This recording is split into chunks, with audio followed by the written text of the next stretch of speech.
to the dead. Let them come, let them come, let them come. We'll only have to beat them again. It's the best team in London, no, the best team of all. Everybody knows us, we call Millwall. Let them come, let them come, let them come. Let them all come down to the den. It's Saturday, Coco Lane, we've all come down to cheer. We've had our jelly deals and our glass of beer. Come rain or shine, all the time our families will bring. And as the Lions run off the pitch, everyone will sing. Let them come, let them come, let them come. Let them all come down to the den. Let them come, let them come, let them come. We'll only have to beat them again. It's the best team in London, no, the best team of all. Everybody knows us, we call Millwall. Let them come, let them come, let them come. Let them all come down to the den. It's Saturday, Coco Lane, we've all come down to cheer. We've had our jelly deals and our glass of beer. Come rain or shine, all the time our families will bring. And as the Lions run off the pitch, everyone will sing. Let them come, let them come, let them come. Let them all come down to the den. Let them come, let them come, let them come. We'll only have to beat them again. It's the best team in London, no, the best team of all. Everybody knows us, we call Millwall. Let them come, let them come, let them come. Let them all come down to the den. Let them all come down to the den.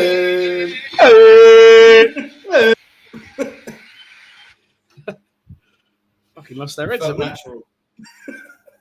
Good evening. Welcome to the Den Debate. As promised, a weekly show. Once again, we've got the regulars, Kenny and Joe. How have we been, boys? Good, thanks. You? Evening, everyone. Good. We're feeling a lot better after Saturday, aren't we? Well, I was panicking, but there you go. Mill KP, Millwall royalty is in the fucking stream. Stevie, I did. Do you know what? I made the Callum Styles thumbnail today. I did think of you, and I thought, I know he'll fucking moan about this. And I will do a Steve Morrison one next week. But I just thought this week, with a new signing, us having just played Cardiff, I thought it'd be not disrespectful to Millwall fans, but we'll do it next week. Millwall Tube, how are you doing? If you're wondering what Steve Morrison's talking about wallpaper, I'll get into that later. Mark Brewster, good evening, mate. Right, boys.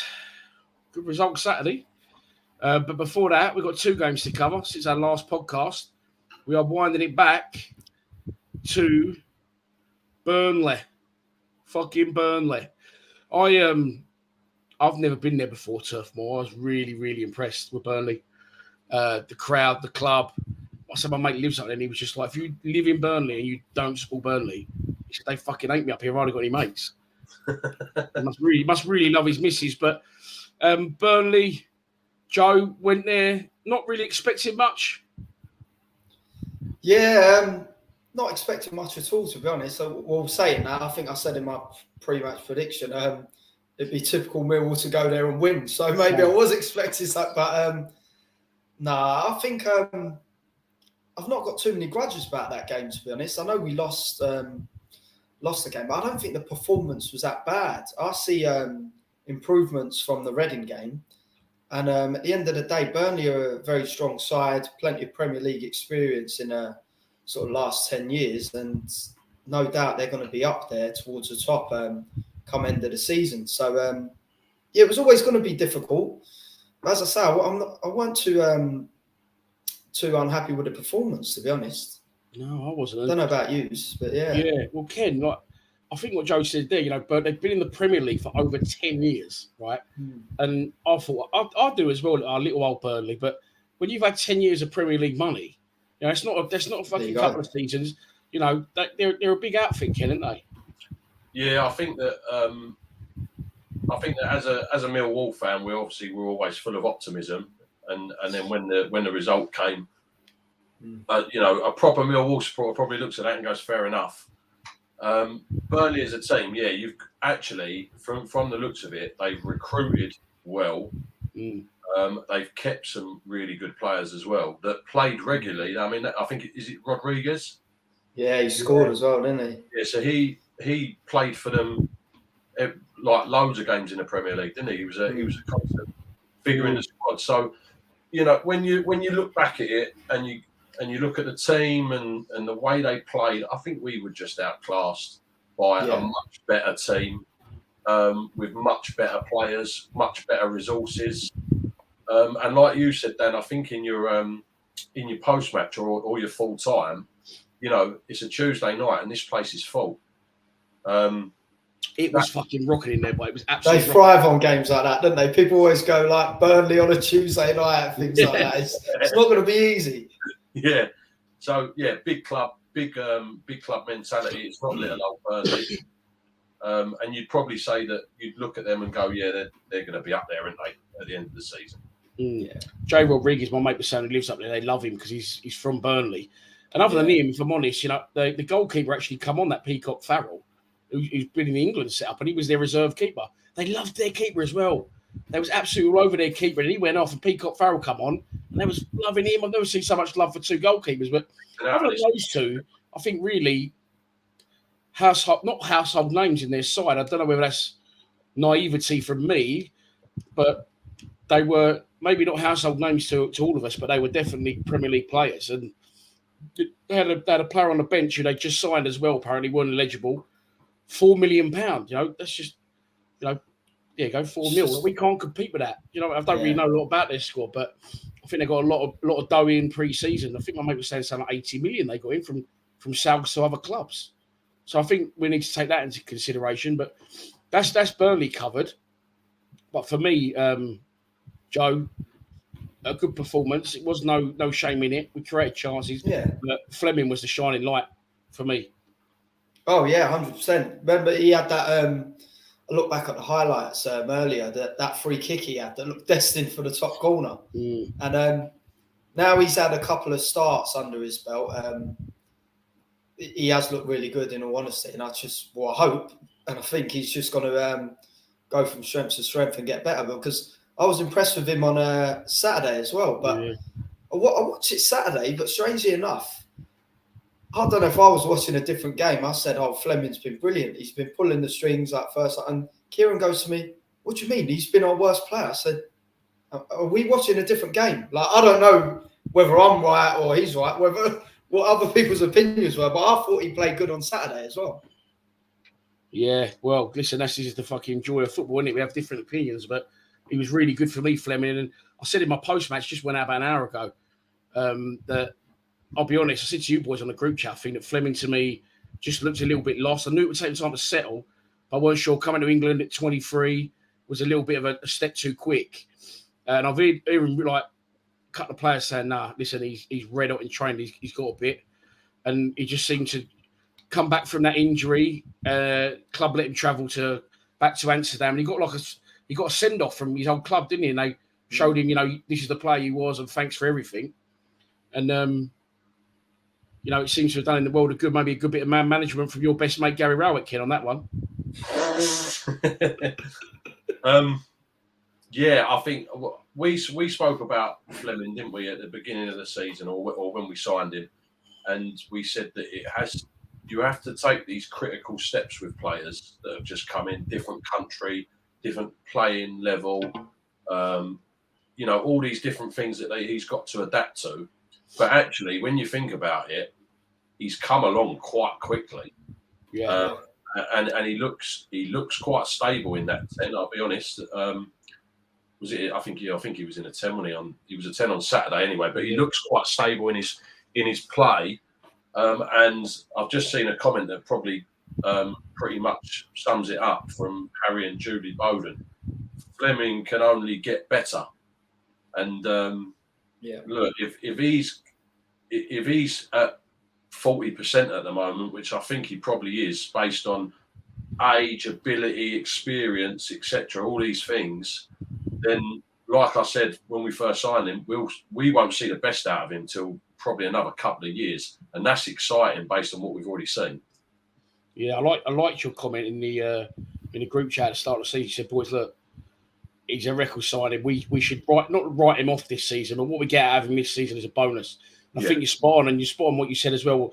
You look, we don't think any of us watch a lot of Dutch football, but he's progressed really, really quickly in his career. He was at Ajax. He went to a team before Sittard. He was there for one good year, I think, 2 good years. Moved to Sittard, 2 good years, and he's looking to move again. If he carries on progressing as he does, Joe, could be moving on again, like at some point. Hopefully not, but definitely a good bit of business at 1.7 million. And would it be fair to say him and even with Styles, wouldn't necessarily regard them, from what I've seen over the last 3 years, the 3-year plan, as a Gary Rowett type player? So do you think that Rowett, maybe his hands were tied over the last 3 years? Maybe, he does want to play more attacking football, but he wants to play with the players he wants to play it with. Do you know what I mean?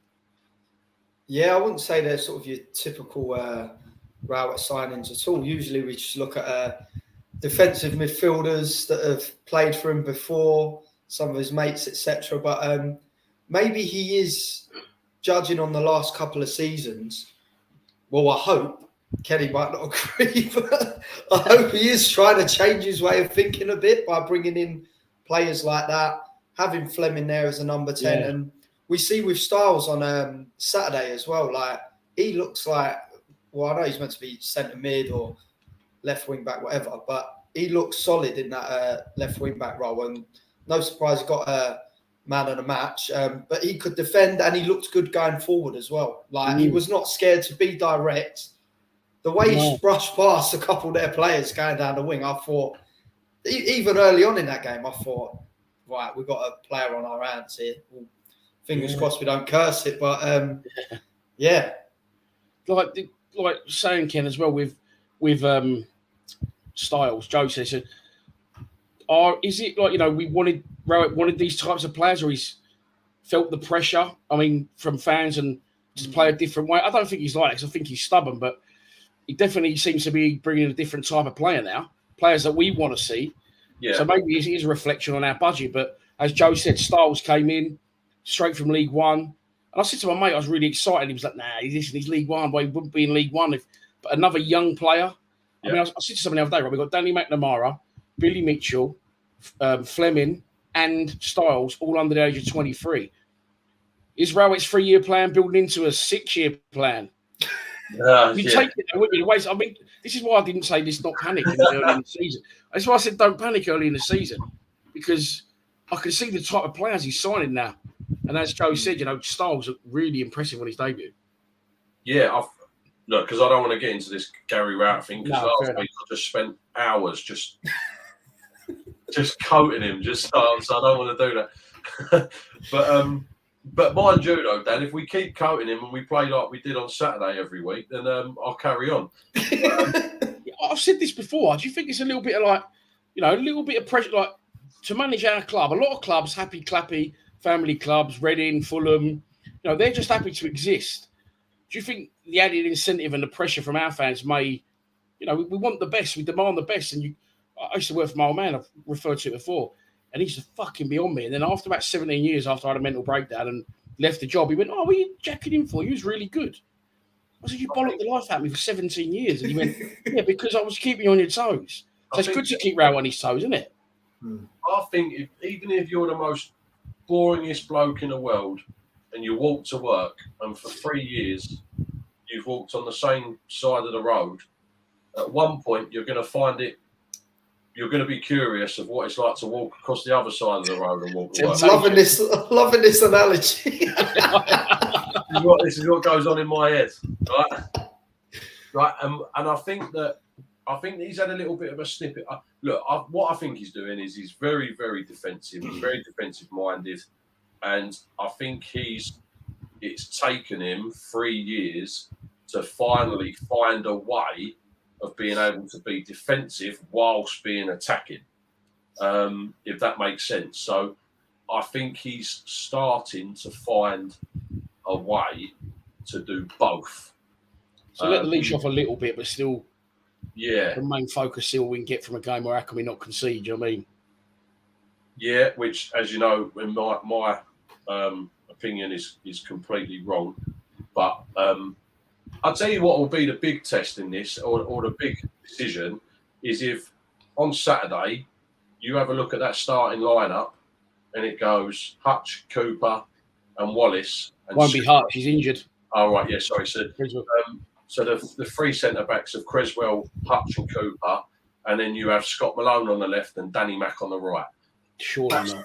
That's when you know he's an arsehole. But you know what? At the same time, would anything like that shock you with Rat? That's the thing. No. It wouldn't, would it? No. You can. Your man of the match don't start. Yeah. Mind you, bringing it back to the Burnley game, you did say, you called it. You went, you watch, he'll drop Afobe, and then he'll put Afobe straight back in, but he didn't. Yeah. He didn't do that. He didn't do that. Getting back to that Burnley game, so my fault, we skipped ahead.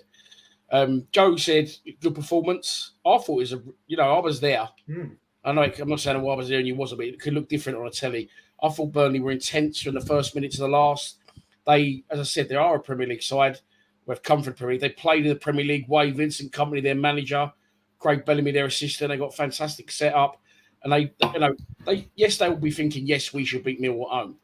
But they still got to do it. And it was very, very aggressive. But despite that, despite the amount of possession, me and Joe both felt it was a really good performance. How did you feel about it?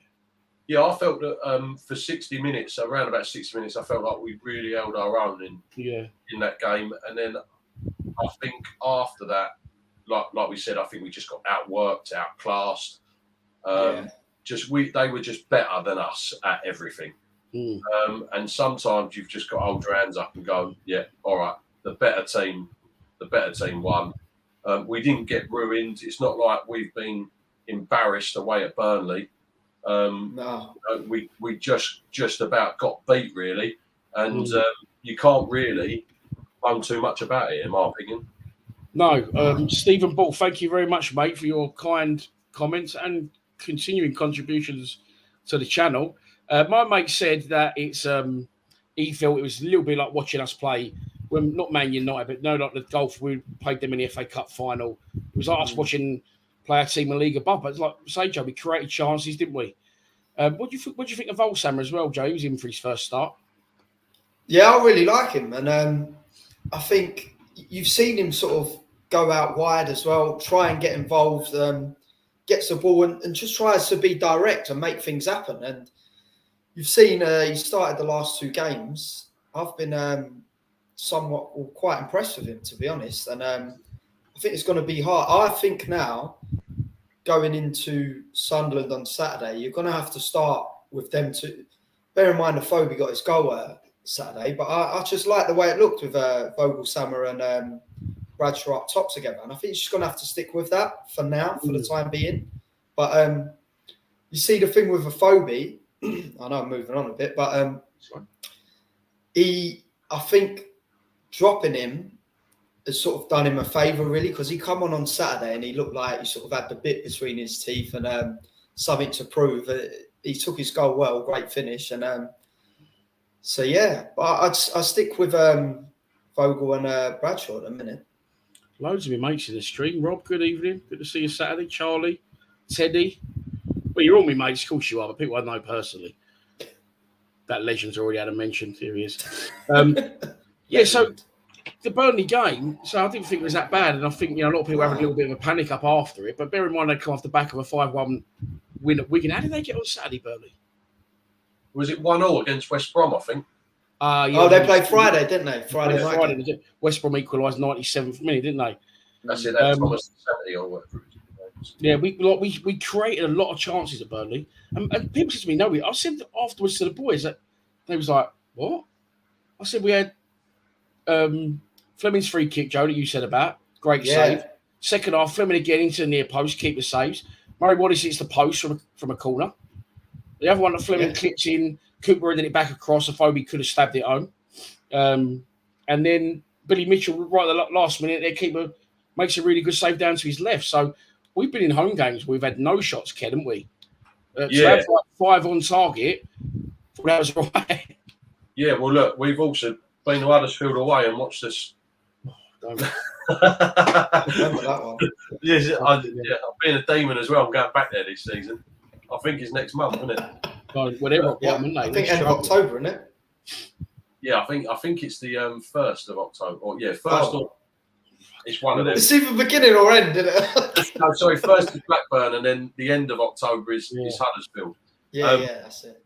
So sorry, shots on target. Yeah, look, we had opportunities to have a breakthrough, and to be fair, the way that we play, if one of them had gone in, you would have thought actually we would have gone quite defensive then, and maybe tried to hold out for a 1-0. That's what you should do against teams like Burnley if we can get one in the back of the net. So, we had opportunities. They didn't come through. Great to see our boys trying to create opportunities and trying to score goals.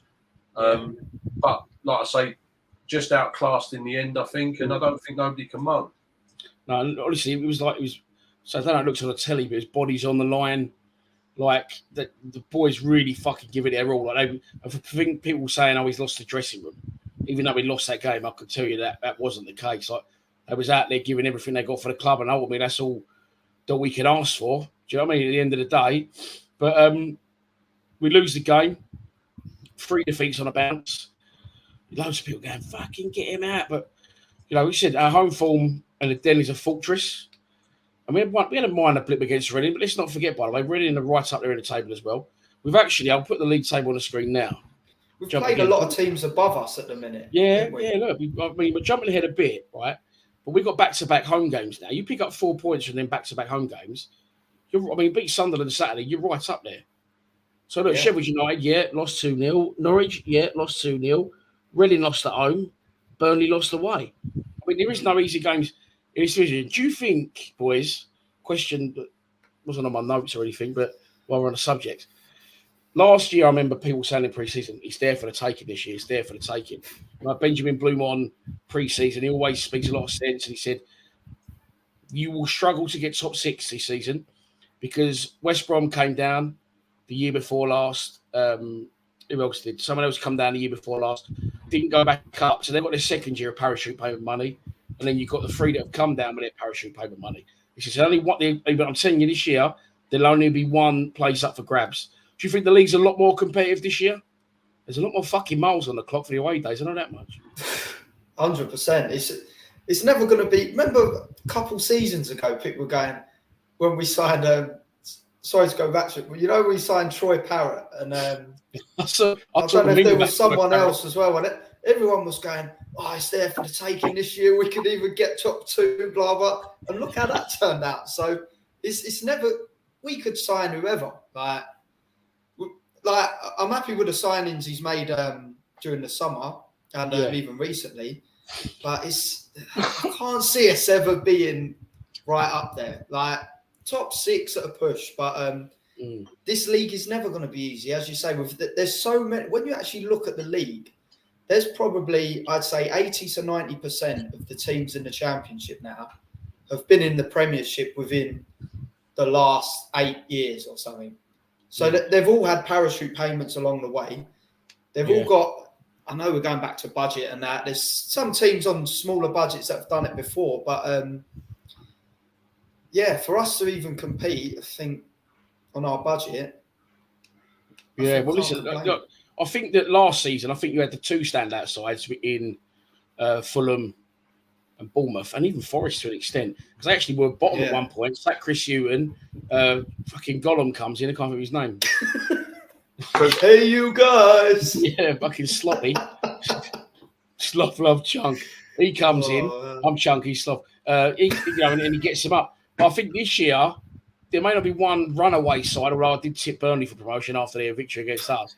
But it does seem across the board, Ken, there's a lot more competitiveness, a lot of structured, strong teams, not just 1 or 2 really good ones. Do you know what I mean? Yeah, but I think we say that every season. Really. Yeah, we do at the start, don't we?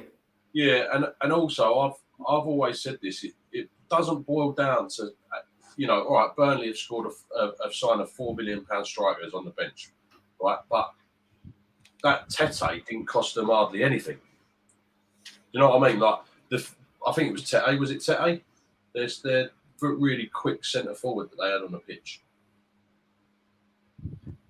Sorry, mate. Yes, I was reading some comments. Yeah. So, but what I'm trying to say is that we I think we talk about budget way too much and spending money way too much. Like, and the reason why is because you look at the likes of Man City, and Man City can spend £100 billion on Jack Grealish, etc. Right? But last season you had Luton Town that had the smallest budget in the league get into the play. They did get into the playoffs, didn't they? Yeah. You also, I can't remember the other team that was up there as well. They're quite a big financially. Yeah, but they did falter in the end. But they had like the second smallest budget in the league, and we talk about because all right, fine, the Burnleys, the Watfords, etc., the ones that are getting these parachute payments, 100%, I get it. Unless we get big investment, we'll always be mid-table. I don't believe in that. I genuinely don't believe in that because, when we signed Gregory, how many goals did Gregory score for us and how much did he cost us? All right, right, different league. But there's some gems out there and you've got to take the gamble sometimes. Yeah. I always say in our shows that I feel because the way social media's gone, I think it's a lot harder to find a Gregory, a Morrison now. Gregory, 400 grand. Morrison from Halifax, $250,000 for Morrison from Stevenage. I might be wrong, but I think players now, you see them all over. You see all these non-league footballers going professional football at fucking Dog and Duck FC. Hang on, mate. I used to play in the Dog and Duck FC league, and I'm not fucking a professional footballer. But because of that, I think it's made everyone stop. I mean, your brother plays. We won't say he plays with Tunbridge Angels. Yeah. In the what's it, one below the National League South, yeah? Yeah. And we won't say what he earns, but I said to you how much, and when you told me, I was like, well, that's a lot more than I thought. They're on a lot of money because they're good players, and I think not only because of social media, their stock's high, I think the standard's higher than ever. So I think to get a non-league gem, you're gonna struggle, and I think I always said there's 3 ways to do it. Find a non-league gem, which is becoming harder and harder, or a lower league gem. Even League One players are going to cost you a lot. As we're going to find out, we try and sign Styles at the fucking end of the season. You grow homegrown talent, which Mill will do. Adoze, by the way, looked brilliant on his debut for Southampton. McNamara and Mitchell. We are bringing it back through a little bit, but the other way to go is abroad. And Rowett done that. Yeah. He's gone abroad and took that gamble. And that's surprising. It doesn't always work out for us with foreign players, but what do you make of it, him dipping into the foreign market? Well, just a comment on the thing first about going non-league. I think you're right about it. I think these days, like when you think there has been gems, like you look at the likes of Vardy, I know he's gone on to huge things compared to Morrison and Gregory. We've got Morrison, Gregory. I remember Andre Gray was another one at the time from non-league. But in recent years, you haven't heard or seen of many more sort of strikers being plucked out and going on, have you? But the foreign market, it's not one we've usually invested into in recent years, other than the likes of go back sort of Bob Peters era and who was what was the Danish striker's name again? Huberts. Oh, Paul Huberts, yeah. Huberts. And who can forget the Hoff? Stephen Meyerhofer, yeah. But yeah, in all honesty, right, Fleming, as we've already commented, looked really good last couple of games. But before us being interested in him in January and word got out, I wouldn't know nothing about him. Never heard of the guy. We've signed this Fogelsammer as well. Not going to lie. I'm not a Bundesliga expert or an Eredivisie expert. I've not even heard of him. And you think like what the hell is going on here? But they obviously know something we don't and have watched him. You've done better than me. You've done better than me. I've never even heard of Fortuna Sittard. No, neither did I. Neither did I, to be fair. I thought that's what they sold in that Bratwurst van outside. There's a sausage in a bun. Well, he does that for a comment. Dave Clark, Steve Cooper made up a Play-Doh. He has got a bit of a Mr. Potato Head, hasn't he? Oh, fucking hell. Teddy's on board with you, Ken, about budget. But yeah, look, for me, I think you've got to give Rowett credit for exploring that sort of market because we had him before, have we? No, and again, maybe he's learning. Maybe it's the Den debate panel pressure. I'll tell you. Wonder if he watches. I'll tell you something for sure. There's no way in this world that Gary Rat does not watch this show. Well, all right. Well, okay. So it's led me on nicely. Jamie Cho, evening, mate. It's nice to finally meet you Saturday. And your old man Tell, what an absolute legend. Yeah, good 3 points, mate. And long may it continue. He's saying, do you see Mr. Wallpaper, our sponsor, Regal Elevator, shouting? Did you see his videos again? I'm telling you, Rat watched my video. I think everyone thinks Rat has watched their videos or seen their comments. But I don't know, because we've seen things before and gone mad about the fucking Ryan Woods of this world and the Troy Parrots of this world and play four at the back, and he didn't do that. But I said he needs to either get fullbacks to get better output, better productivity, or he needs to change the wing backs. on Saturday, I saw that and I thought, fuck me, I could have picked that team myself. You know what? It's funny how, when it seems that Rowett's back's against the wall and he is under a bit of pressure, he then all of a sudden will change into what we keep saying that he should do all along. Kenny said this. He'll do what he needs to do.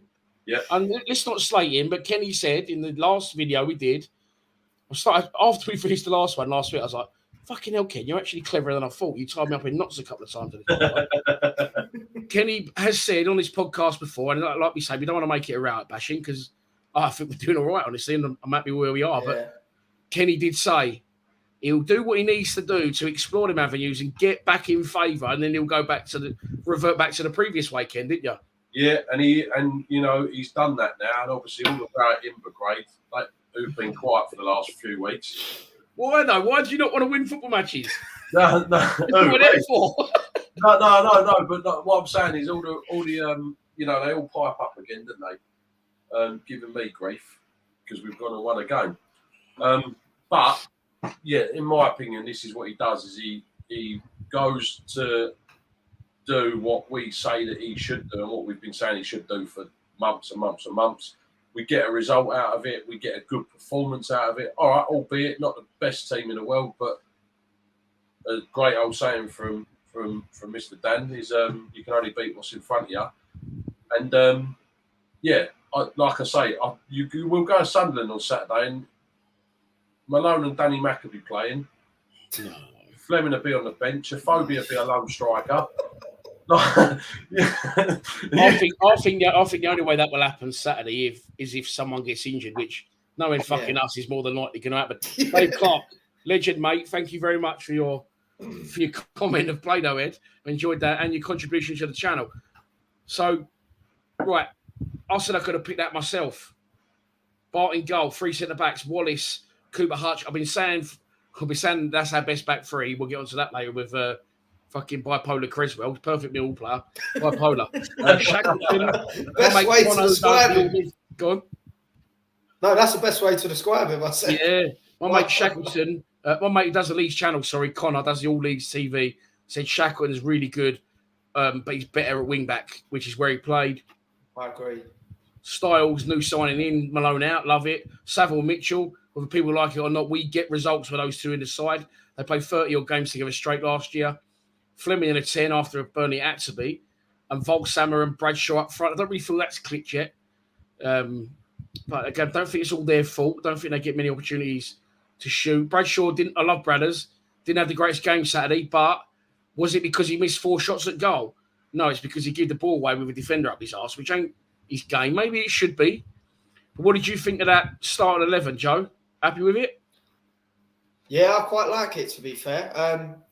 And I was going to say about Shackleton, I've said opening few games where he's played in centre mids, I've said I don't quite see what he offers us. He don't seem to do much there. No. But I have to give him his due. I thought he looked pretty solid at right wing back. And yes, it's a tough one now. He's dropped McNamara, but I don't think he's been at the races so far this season. I don't know if all the whole contract thing's gone to his head, but I honestly, with that lineup there, especially, was that the same as Burnley? Good question. No, Mitchell didn't start. Styles didn't start. Oh, of course, we didn't have Styles. Yeah, sorry. And Shackleton played centre mid. Yeah, of course. Sorry, what am I talking about? I'm just thinking of the front three. But But yeah, I would. If it ain't broke, don't fix it. I always say so. I would probably stick with that same starting lineup going into the Sunderland game, in all honesty. And let's have it right as well. Cresswell in for Sorry, Hutchinson. not Hutchinson's out for around 8 weeks with a great Cresswell in. Yeah.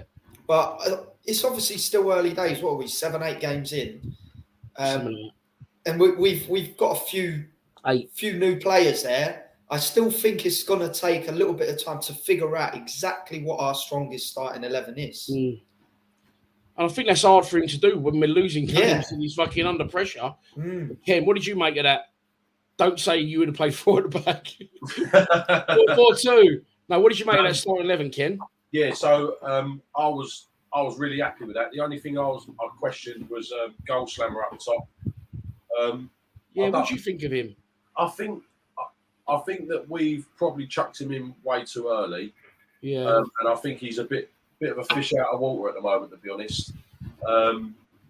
For me, I would keep Bradshaw on.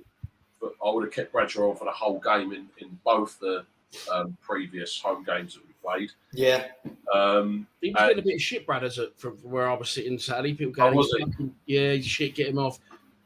The thing is, though, is that the difference, say, between the Bradshaw and the Afobe situation, Bradshaw hasn't done anything wrong. His touch isn't that bad. He just hasn't. We're talking about playing to players' strengths again, where we haven't really. He hasn't really had the opportunities, and he's probably not going to get the opportunities. That's the problem. When you see when Tyler Bury come on, Tyler Bury's not going to set Bradshaw up for a type of goal that Bradshaw thrives on. So who is going to be? What we still need is that out-and-out striker. In my opinion, we don't still have that, and I don't think it could be that goal slammer. But right now, I think we need to bed him in still, and him starting games. I just think is. It's a very interesting one because when we signed him, Volkswagen, fucking cock slammer. I hope he's not a cock slammer. When we signed him, if he is, listen, each to their own. I better get at him. Good luck to him if he is, but it's not a bit of me. Not anymore. Anyway, not on a Monday. Still fucked for the weekend. When we signed him, I thought, who? Fucking never heard of him. And then come on against Swansea. He's at the bar from a tight angle with a keeper pressing him under pressure. Great controlled clip. Hit the bar. Come on against Norwich. He's at a swerve, fucking distance shot. Tim Krul tips it onto the bar. Great save. I was like, fucking, he's all right. But he's come up when he started games. He looks like he plays too wide to me. He looks like he needs to play. Yeah, I noticed that. Yeah, he hangs really wide on the right, but he's part of a strike force. For me, I'd start Afobe and Bradshaw up front because, as I say, as a great man, Aidan O'Brien once said, the stats don't lie. And they scored, whether they can control a ball properly or not, whether they're good in the air or not, they scored 24 goals between them last season in this division. So that's what I'd start. But an interesting one I want to talk about is, we'll get into the game in a minute, but Marlon Romeo and Steve Morrison, etc. But what I want to ask is, saying about off the bench and Bury off the bench, and this one should start. Players coming off the bench, I've always been a believer that if Bury's fucking that good, which he's exceeded my expectations, I said that in my post-match, just fucking play him then. But I'm starting to come around to the idea that a strong bench, I think we made 5 subs at Burnley, I'm not sure how many we made Saturday, but I think with 7 subs you can name and now 5 that can come on, I think, especially the amount of games we got and injuries we get, 5 subs is paramount. And a strong benches as well. And I think Malone come on and played well. Bury come on and played well. Do you believe in that? Because I just think 90 minutes, Bury, he's a luxury player. He's an attacking player, but he's not going to track back. He's not going to play left wing back. And I really believe, as good as I think he is and potentially could be, I wouldn't start him. I'd bring him off the bench. How do you boys feel about that, players coming off the bench? You think that's a good weapon to have, or would you, like Malone, sets up a lot of goals, and he did set up the goal Saturday? I think it's honestly a tough one to call, to be honest, because like you say about Bury, you think he looks brilliant when he comes on, and you're thinking, if they're that good, start them. But some players look like completely different players coming off the bench than to starting the game. They I always said it about they're a lot of different players. You're right. Yeah, I always said it about Mason Bennett. He always seemed to be better coming off the bench. But it's maybe the fact where you look at the likes of Tyler Bury, you think later on in the game when the opposition's tiring a bit and you inject that bit of pace late on, he's fresh. He's going to look better, isn't he? But you would look over at the bench and go, "Oh, if you was a defender, you go, oh, for fuck's sake, wouldn't you?" Yeah, but it's good to have this. I need this kid running at me at pace for fucking the last 15 minutes. It's good to have those options there. I think we had a quite strong bench Saturday, and when you look at it, if he's starting, and then say you're 1-0, 2-0 down, whatever, and you look over to the bench and you've already got them sort of players on, then you think, right, who are we actually going to bring on that's going to change this? So, as much as I think, he's got a shout to be starting games, I think he's a good weapon to be coming on off the bench. Another reason, Ken, I think it's a good idea is it's just popped into my head.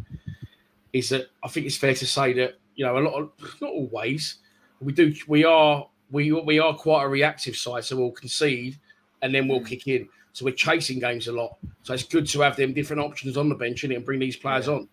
Yeah, definitely. The only argument is that other than the argument that you've made about players are better sometimes coming off, why haven't you started these? Why haven't we attacked more before we've conceded? But I'll also make you right on tactically. I think Gary Rowett got it right the other day. And putting Afobe on and putting Bury on. There's no way in this world, like you say, as a defender that's been run ragged for 75 minutes. Yeah. And then you get someone like Tyler Bury that is just all legs and just wants to take people on, he's not afraid to have a shot from outside the box.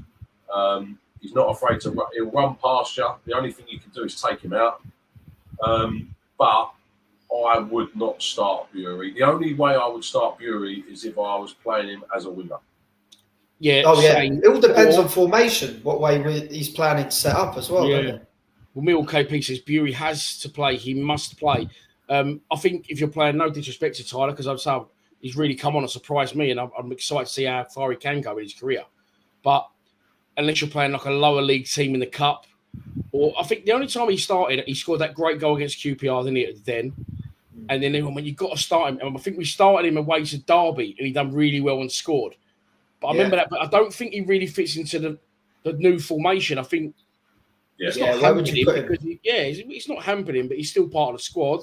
And he's another young player, as I mentioned, the young players earlier. I didn't mention him to come off the bench. Apparently, he has an awful attitude. Awful attitude, though. No, awful attitude. I've heard he's not. I'm only going based on. I had quite a few fans come up to me actually on Saturday. What fans are you or fans of Millwall? Fans of the club, fans of club, fans of Lions TV, etc. They all come up to me. Three people come up to me and said that they got pictures with Tyler, and he was quite rude. And someone said good luck for the game, and he was like, "I don't need luck." Why are you saying that? Yeah, is that arrogance or is that it is a bit arrogance because you can have confidence in your own ability. You wouldn't say it to your own fans, really, would you? So that could be hearsay at the den. I've heard that he's a nice kid sort of thing. Do you know what I mean? He's got some outrageous fucking clobber. I know that. Yeah, that's what I was saying. He wears fucking Doc Cotton head fucking scarves, but that's good luck to him. We're talking about formation and it killing him, or not giving him as much game time as he potentially would. I'm asking you to the question because I couldn't work it out Saturday. We changed formation, didn't we? And then that's when we scored. We'll go back to the start of the game in a minute, but I couldn't work out what the formation was when we changed. Was it a flat back four then?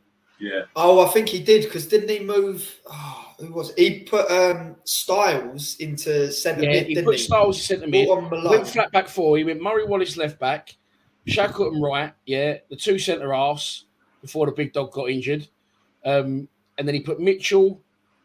Then he brought on Malone as well, didn't he? Styles. Where did Malone play? At one point, I thought Kenny and went, "Fucking hell, he's got a 4-4-2." But didn't the centre backs get taken off? Didn't Murray Wallace? No, Murray Wallace stayed on. Hutchinson went off injured. So I think if you know in the comments, let me know. But as I remember it was Bart in goal, right? We went to a flat back four with Shackleton, Hutchinson, until he got injured, Cooper, and Murray Wallace. And then Styles definitely went into the midfield with Mitchell and Saville, right? But then Malone was on, and Bury was on, Afobe, and I think even Volsammer was still on. I couldn't work out the formation. So he played. So what he did is he played Malone higher. Like left wing, wasn't it? Yeah, and then when we attacked, I don't know whether you see, but Billy Mitchell dropped right back. So, I mean, you're asking for the formation. I ain't got a fucking clue. But when it goes to instructions, it was more like right when we attack. So Malone was a winger. He weren't a defender. He was a winger. Yeah, Malone and Bury, was Bury playing up front? I don't know, but whatever it was, right? And I'm sure people will have their opinions in the comments. Again, is this a bit of a learning curve for Rowett, or has he now got the players he wants to do what he wants to do with? Because we have gone for that game there at 0-0. Do you think that's because our away form's been so bad? Maybe, I don't know. But he wouldn't have done that back in the day. I've seen him always refer back to it. Aidan O'Brien and Matt Smith brings him on, losing or drawing against Charlton and went for it. Then he sort of went away from that. He has brought on subs there at 0-0 and gone for that win. It seems to be a trend of his, Joe. He goes, get to half time 0-0, and that's why I've never got a problem with us being 0-0 at home. Right? And then after that, he brings on his subs, and we score almost immediately. But do you think, Rowett, during COVID, but no fans there, would have done what he did, what he has been doing, which is not against Burnley, but he did it against Reading as well, bringing on a lot of attacking players and trying to force the issue? No, probably not. But as we've said in the last thing, he's sort of gone, especially when we're losing, he goes Holloway-esque now, doesn't he? And yeah, exactly that. And he does go Holloway-esque. Cooper goes up front, and it's a fucking shambles. Yeah. But I feel on Saturday, and it didn't work out against Reading. We did they just fucking bodied out the area, didn't they? Shut the space. But I feel that there was actually a theory behind what he did Saturday. There was an idea in mind that if it's not working or we need a goal, then we can go and get it. And I thought it was really good substitutions, Ken. Yeah, massively. I think that Afobe, when he come on, I'm one of Afobe's biggest critics, but and one of the things that I do dig him out for massively is his heading. He never heads the ball, and I'm pretty sure he won nearly every single header on Saturday. When it comes to, I was shocked. He won every single header, and let me tell you something. That goal was an absolute blinder. He had some work. The way he took it. Yeah, he took, and actually, I don't know whether you noticed, that shot had to be bang on. He still had to get it over the keeper and over a player's head. Everything had to work out perfectly for Benik Afobe. I weren't too keen on the celebration that he did, but I've got it. Hang on. Have you? Yeah, keep talking. So I did have it. He did take it really, really well, and that is the sign of a good striker because he was composed, etc., etc. Champagne Charlie. There's only so much I can talk about this goal. I'll keep going. I was trying to find. He did take it really well. Champagne Charlie Cresswell. He's now Champagne Charlie Cresswell again. He's not only did he score, reappointed. Yeah, not only did he score, I'm pretty sure he got the assist as well, didn't he? Well, we're jumping ahead, but he did get the assist, yeah. And it's Afobe made the exact same run against Reading, right? And Teddy was sitting right in front of me, and he'll back me because his mate was there, and him and his mate Josh were like, "What the fuck?" Afobe made the exact same run, right? He's on the blind side of the defender. Honeyman tried to clip it in. He didn't manage to get there, and everyone was like, "Fucking hell, Afobe, fucking this, fucking that." So I'm looking for the picture on my phone. But the run was right. There was absolutely nothing wrong with the run, but Honeyman didn't pull it off. Whereas Cresswell put it off, he made the same run. And he gets accused of being lazy, but stay central. Listen, he had a couple double ACLs, and he may not be what he once was, but he's a goal scorer. He's a seasoned pro. And I put a clip up on social media earlier. I said, you don't become a bad striker overnight. Do you know what I mean? It was a really good finish, Joe, wasn't it? That's exactly what I said on last week's live stream. I just think I just remember off the back of that Reading game, him just getting so much abuse. And I just said, well, I think it's unjust, really. We just want, it's like everyone just thinks, oh, the strikers have got to be doing this, but he's not had the service. And I said the exact thing last week. I said, I'm more confident with him than anyone else in the team that if he's through on goal, he will finish it. He's a finisher. You've just got to create the opportunities for him. And interesting what Kenny said about that he seemed to win every header when he come on. And that's sort of going back to what I said earlier when I said sort of him being dropped, it looks like it's basically put a rocket up his arse. He feels like he's got a point to prove. Yeah. So he has sort of gone in and shown a bit more effort. Yeah. And what did you say? Did someone say something about the celebration? Yeah, so that's lucky because I uploaded this morning, ready for the show. I didn't just do it in a panic. Don't worry. That's not my graphic, by the way. I don't know who that is, but thanks, I've nicked it. I think it's the EFL one. And listen, do you know what? Fucking fair play to him for putting his fingers in his ears. So, yeah. That shows he cares. That shows he's acknowledging what's going on. And I said, you don't stop being a goal scorer overnight. You don't. Ask my 8-year-old, I stick him in goal and score goals past him all the time. Yeah, but I think you're wrong for that, and I'll tell you why. Because we gave the same abuse to Dad Pod. Right? Oh, well, no, Dad Pod was a complete thing. Dad Pod did it. Don't worry about that. Dad Bod did it during COVID. There was no one there, the silly bastard. No. But the thing is we've got to be the same here. Like, so if we're gonna dig one player out for doing it, we can't then praise the other player for doing exactly the same. In my opinion, that's very true. I think it's disrespectful. I think it's disrespectful. No, I'm not digging him. I think he took his goal really well. I don't think he's the best striker by any stretch of the imagination in our club. However, just that celebration, when Dad done it, he got absolutely slaughtered for it. Yeah. When Afobe does it, he's the best striker in our club. And like I said, I've said to you a million times, Benik Afobe only gives a shit about Benik Afobe. Listen. I'll just say this. Dad Bod did it. Okay. Benik did it. He scored 13 goals last season. He scores another 13, mate. He can put his pants down while he does it for all I care. Well, yeah. Dad Bod weren't really in a position to be doing it. I think if I can come off his shin pad while we were looking, he's looking the other way. Benik scored a great goal there. Joe, where do you stand on it? See, I would say, like what you just said, I'd say fair play, because I honestly think that I keep repeating myself, but I think some of the criticism he's been getting has been unjust. So I've not agreed with a lot of it, and people are just jumping on the bandwagon going, "Oh, he's shit," and I'm just like, "Well, no, I'm not really." Like, so I think he had every right. I think he had every right to do it. In all honesty, and when you say about Dad Bod, like, come on, he was a really bad player. So when he's good, I don't think you can compare him.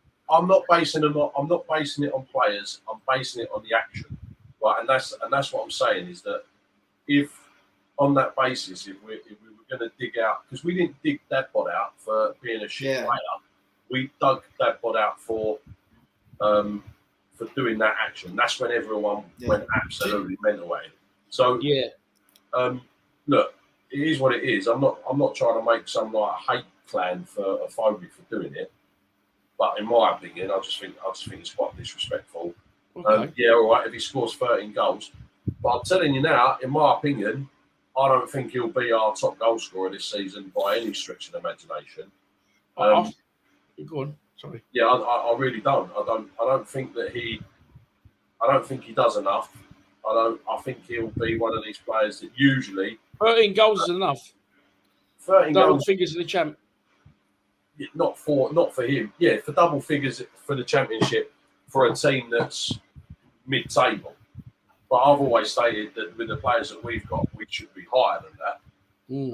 And we need to find. There's got to be someone that's got to come out of the woodwork here in our team that's going to take the ball by the arms and be that man. And I don't think he's Benik Afobe. Well, you're fucking wrong. Look, 2 donations. Stephen Ball, once again, top man, mate. Thank you very much. And Christian Bastianelli is in from Belgium, a man over there. Christian, thank you very much. Right, let me know in the comments. Was Benik Afobe wrong to do that? What do you think? Put his fingers to his ears. There's two ways of looking at this as well. Another way is I think that same as Steve Morrison used to do it, right? A lot of people hate Steve Morrison. I love it. I love that Morrison used to go to our fans. Fuck off. Because if someone was giving me, you, or one of our fans shit, what would you say? Fuck off, mate. The players that sing, the players in that a way, I know Kenny says the opposite, but in a way, I think it shows that he does care. Exactly. Because I think if he wasn't bothered, he wouldn't. He'd think, "Oh, I'm not going to bother reacting to this stuff because I don't care anyway." On Kenny's side of things, it showed that he does care. Okay, did Dabbog care? No one cared if Dabbog cared because he was shit. Yeah. You know what I mean? He was a bad player, but I'm not saying he didn't care. I think Dabbog cared because it was affecting him personally and mentally, and I think he wanted out of the club. I think Benik's, fair to say, chose to come to us. His bruised heel fell through. Apparently, he did choose us over Watford. Whether that, again, like Kenny says, he only cares about Benik Afobe. He knows he's going to play more game time at Mill. But let me know in the comments what you think. Was Benik right to do that? Neil Harris did it. I remember people sit behind. I remember once some geezer tweeted and he went, "I fucking said to Neil Harris today, this is shit." And Neil Harris turned around and went, "If you don't like it, fuck off to Palace." Right? And the geezer's like, "He can't fucking speak to me." And I was like, listen, we're Millwall. Someone gives it, you're going to fucking give it back because you're rolled up and you care. Yeah, at the end of the day, they're only human. We forget that. Like, they've got their emotions themselves. If I was a player, and people getting on your back, I would probably do the same thing personally. Yeah. Dave, no matter who it was, whether he's playing for Mill or whoever. Yeah, well, listen, if I was Benik Afobe, I probably would have tried to find Kenny from Lions TV. Well, listen, it's in the comments. It's in the comments. Dave Huswaith, thank you very much. That's a new name. It's an interesting surname. Huswaith, that's fun to say. Gaz disagrees with you, Ken. He says he will be our top scorer. And Steve Morrison, I agree, mate. Fans can't take it. I think if a player sinks, and we have seen players sink at me all many a time, I love it. Yeah, fucking right. But listen, we're men. We'll have, and women if watching, but women like to hold a grudge. Just ask my missus. Anyway. Men have a row and you call each other a fucking this and that, and then you go, right, it's done now, and we move on. Do you know what I mean? You don't hold grudges. Just for the record, though, I didn't see like Benik Afobe come on Saturday and be like, oh fucking hell. Do you know what I mean? Like, it's that, I don't think he's really bad. No, I'm not trying to make out. I don't think he's a really, really bad striker. I just don't think he's as good as what everyone thinks he is. That's or he thinks he is. Well, I don't think you're alone in thinking that he's not that. I mean, I feel like me and Joe doesn't know. I feel like we defend him because he's getting a lot of grief. But there you go, Johnny Metalcore. Maybe Benik was sending Kenny a message. No, he would have given Kenny this message. Yeah. Sorry for those listening on audio the next day on a. One Apple podcast, just done a wanker sign. There you go. Dave Clark says, I think he knows the fans expect better. No harm in giving him a kick up the backside. Well, while we're talking about people abusing each other and getting called wankers, Marlon Romeo returns to the den on Saturday. And I'm going to start this off, right? And I've sometimes, right, I'm a shit house, right? I won't lie. Or maybe I've learnt my audience down the years, right? I'll post stuff on Instagram and on Facebook that I won't post on Twitter because I'll just get shit on Twitter. I don't really, it's because I don't post. But I know my audience and I know where to post things and where to not. So you'll see a lot more posts on Instagram because that's where I like anyway. I'll get the least shit on Instagram, a little bit of shit on Facebook, and the majority of the shit I get is on Twitter. So I'll post stuff sometimes. I think, oh, I don't know. I'm not. Shall I post it on Twitter? Or I'm going to post it, and then I'll fucking keep my eye on it thinking, oh, do I need to say that down? So, what was I saying? My head's completely gone blank. Oh, posting about Marlon Romeo. So I posted on Twitter, right? And I said, do you know what? I didn't say, I know I'll get hate for this. But I said, fucking fair play to Marlon Romeo, right? He didn't get the Millwall flu. He didn't get a bout of the old Millwall fucking itis. He turned up, right? He got stuck in, and he was affected. He fucking got stuck in. All right, he was shit because he is shit, and he stuck a few people up in the air, and he fucking gave it back to our fans. You know, I've got no problem with that. I think we'd have been more fucked off if he hadn't have turned up, but he did. Fair play to him now. You know, draw a line under it. He's gone, and he's gone to a worse side, and he's only going to go to worse sides following that worse side. But yeah, boys, Marlon Romeo back at the Den. Was you surprised he was as animated as he was? He was always going to. Oh, go on. I think that he was. I think he left Millwall emotionally for all. Yeah, let's not go into the details. Yeah. You know, it was an emotional thing for him. It had nothing to do with money or anything like that. It was all about, you know, his beliefs and etc. etc. Yeah. So he's never gonna hold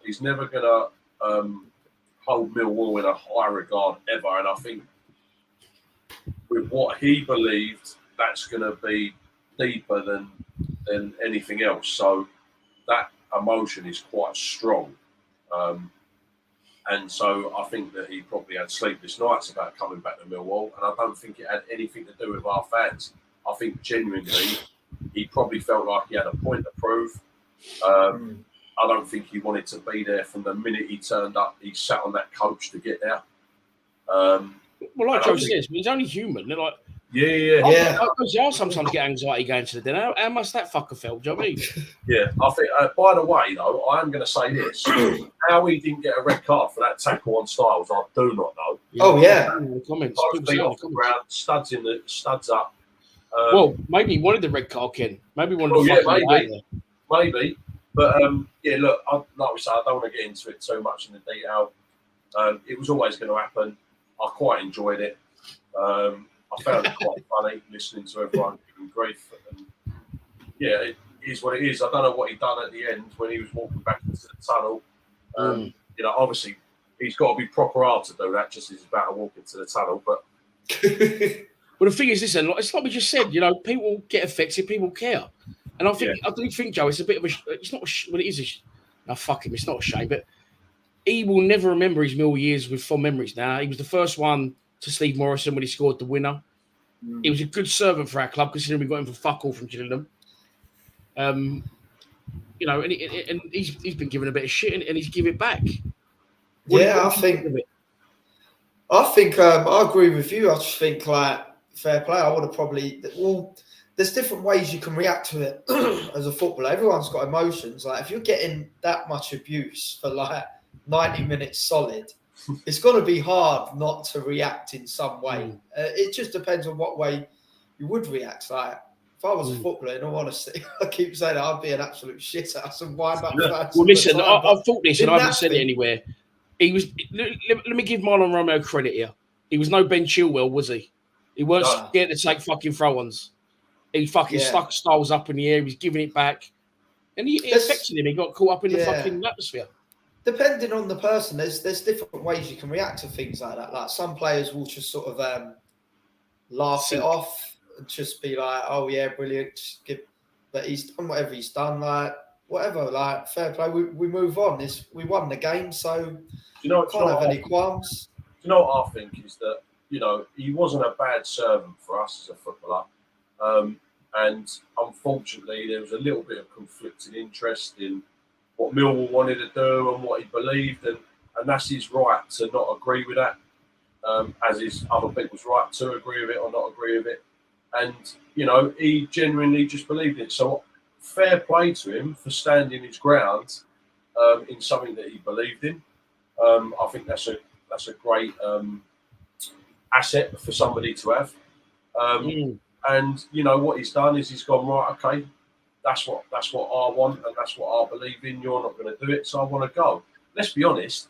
He hasn't actually really done anything wrong to Millwall. I think what he did was he I've actually not seen it. Apparently, he criticised us for no longer. I think he said a few things on the way out, didn't he? It sort of left a bit of taste and a bit of a grudge. All right, but then so did Neil Harris when he left, talking about Millwall being a really small club and stuff. He fucking did. You're right. He fucking did, didn't he? And that was at Cardiff and all. I think only probably one thing that could be bigger than football is like religious beliefs and stuff like that, and and that's race and stuff like that. That's probably why it got blown up as much as it did. But you know what? All right, I don't like the fucker for what he said when he had to dig because he didn't need to do that. Shows he's bitter. But as I said, he was no Ben Chilwell when he came back Saturday, and he fucking all that was missing from Saturday was fucking someone sticking him up in the air. That'd have been fucking brilliant. That would have set the tone for the game. As it resulted, didn't have to. Right, sorry boys, just quickly a little bit of promo. Hi Dan, been watching for years. Finally become a member last week. Thank you very much, Dave. I always think that the silent people that don't get involved, you always watch me. Thanks for joining in. Mil KP says, how do you become a member? Right.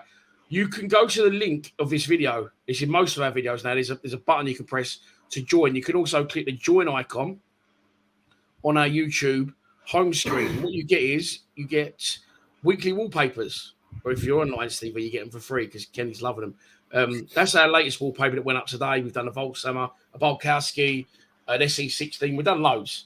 You get your previews on a Wednesday instead of a Thursday. You get Lions Lounge lockdown videos a week early, and we do monthly giveaways.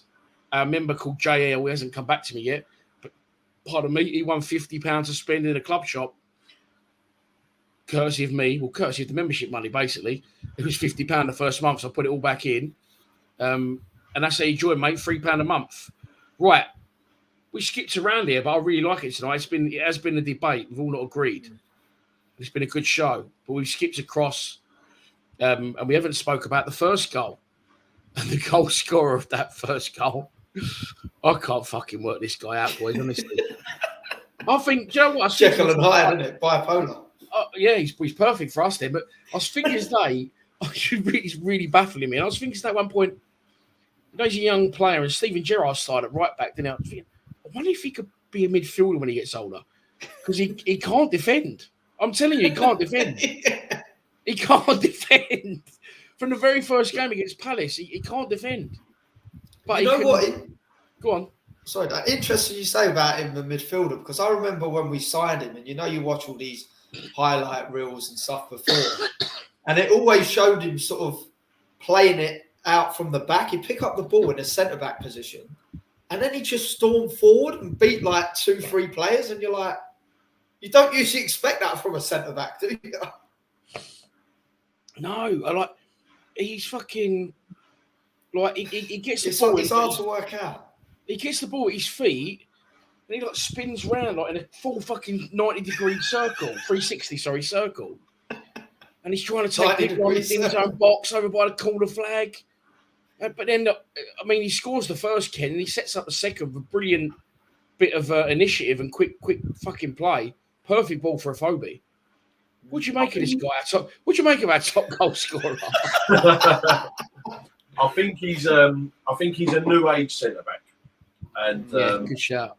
I think what you find is that a lot of these new age centre backs do this. We're so used to this grip, kick, bollock, and bite centre backs that we have that we probably don't realise how much of a good centre back we've got in Charlie Cresswell. Listen. I think he's quite good as a defender. Personally, I don't think he's a finished article, and I'd definitely rather have Hutchinson there than him. But look, I think I said in my video that the corners, every single corner, he hides behind Cooper because teams are absolutely petrified of Jake Cooper. No one seemed to be near him, did they? He just seemed to have so much space. That's what I mean. So you see the leap on him, though. You see the leap height he got. Fucking unbelievable. You'll find Jake Cooper is running around making these massive runs.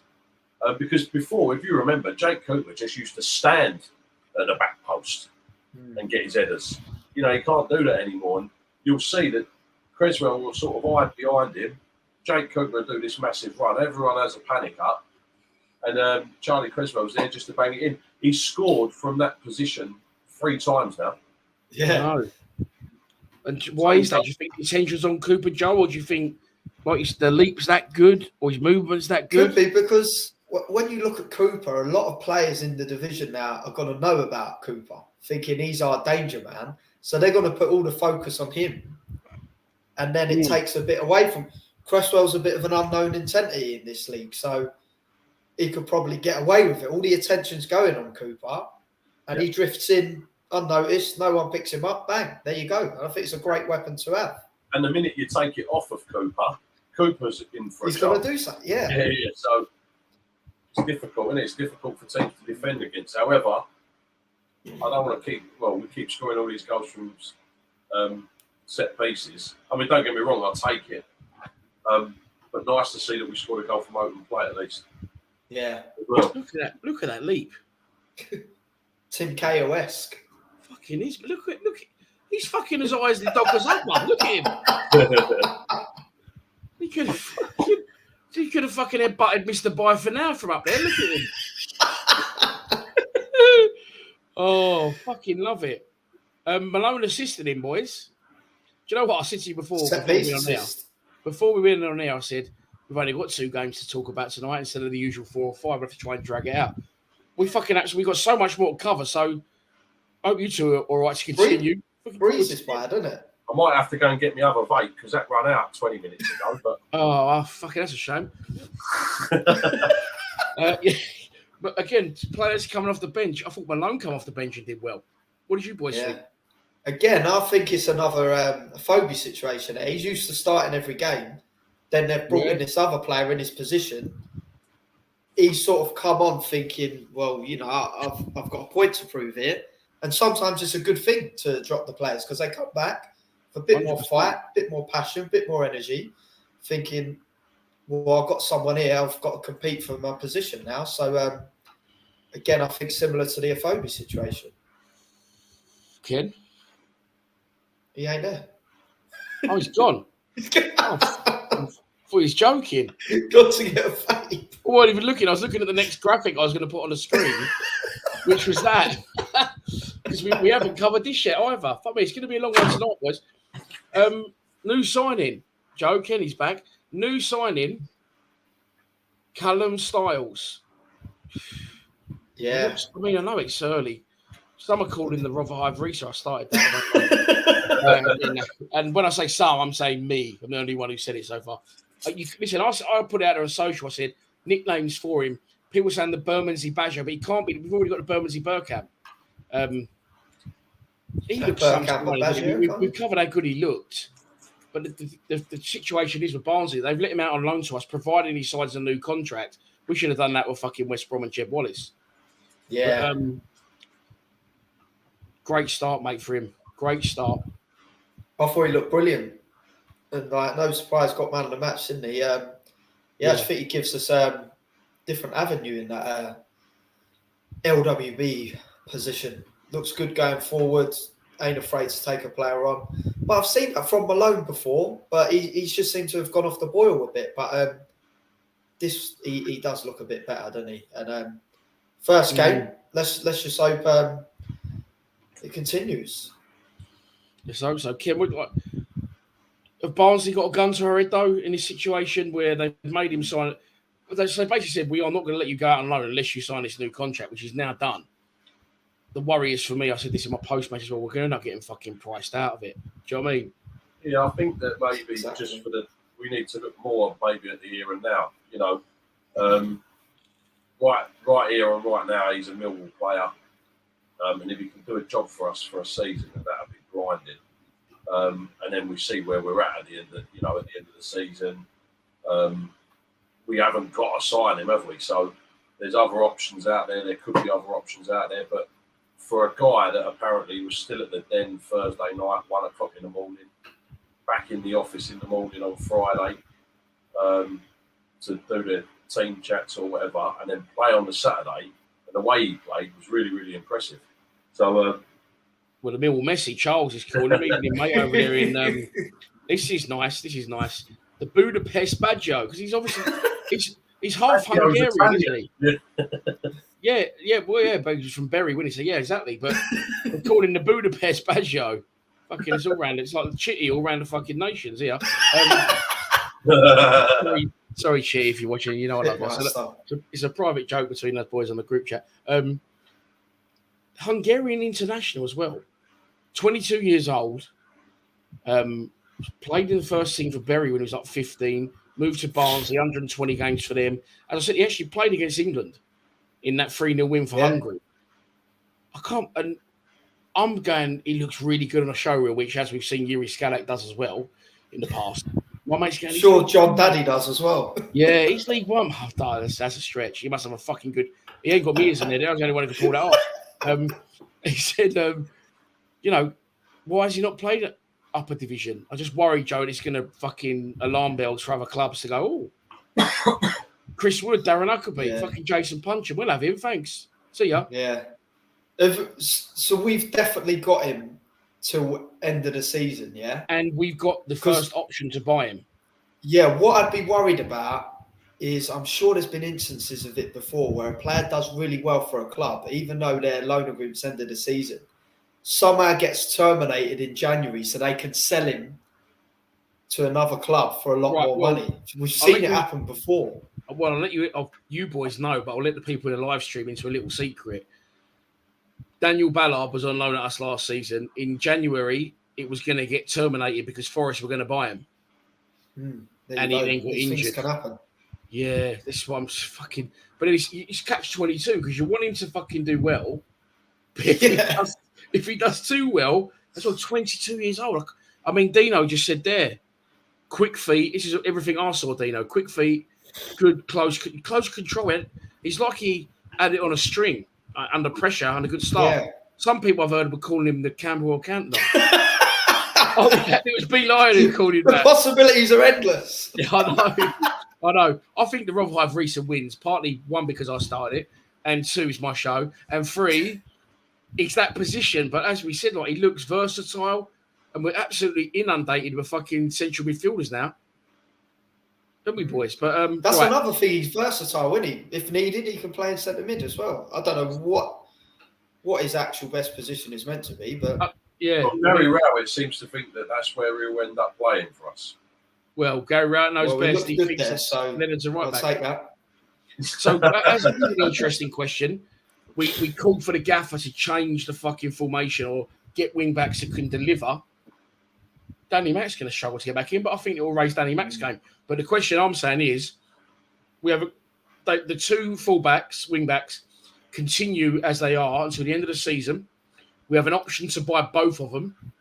Do Mill break the bank and buy both? And if yes, how much do both cost combined? Depends what division we're in. Oh, here we go. Someone's on board. I mean, he's been called the Nunhead Neymar. People are just naming players now. Come on, they got to be a left pegger, surely at least. So I think that who are you talking about? Are you talking about? I don't know. I'm talking about Neymar, Messi, or Callum. I know. I'm talking about fucking Harry Callum Styles and Shackleton. Fucking Harry Styles. Well, look, I think that Ryan Shackleton's Ryan, isn't it? Yeah, Ryan He's Ryan than the Brian you have.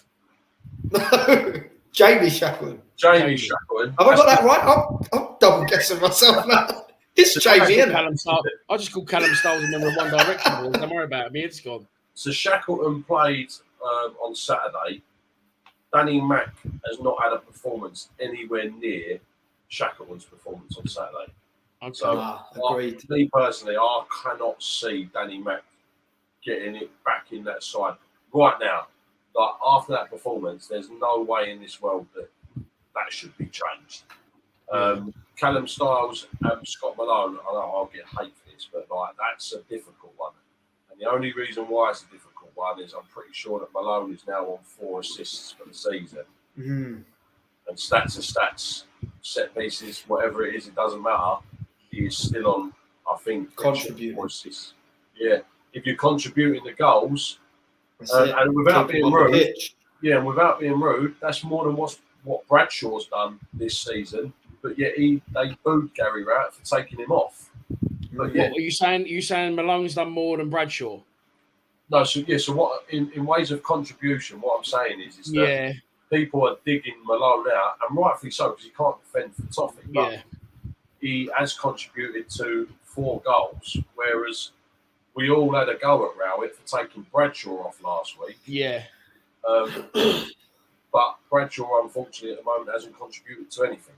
My argument would be is that give Bradshaw 10 penalties, see how many he scores, because he's a dead ball situation. No one around you, time on the ball to think about, and that's what Malone does a lot. in my opinion. But getting back Keane Wood, how are you, mate? It's been a while.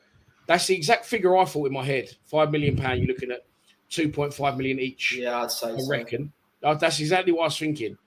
And I think. But you know what? The way it's going these days, like if he has a good season, if Styles has a good season with us, then obviously goes back to Basel. They can hold out for a lot more than that. And I think other teams will be floating about. Yeah, so pay more.